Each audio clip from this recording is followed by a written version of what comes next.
Welcome viewer, I am Murugan S. This video tutorial describes how to disable beep sound in Windows 11. Type sound settings in Windows search bar, click sound settings.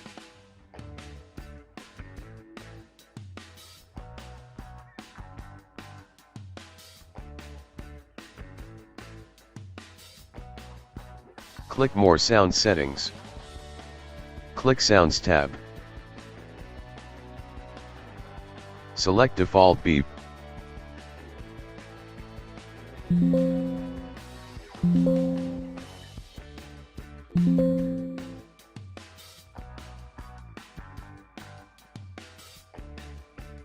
Select none, click apply, click OK.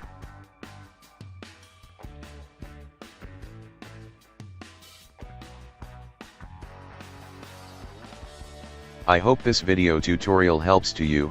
Please like, share and don't forget to subscribe my channel. Thank you very much. See you next video.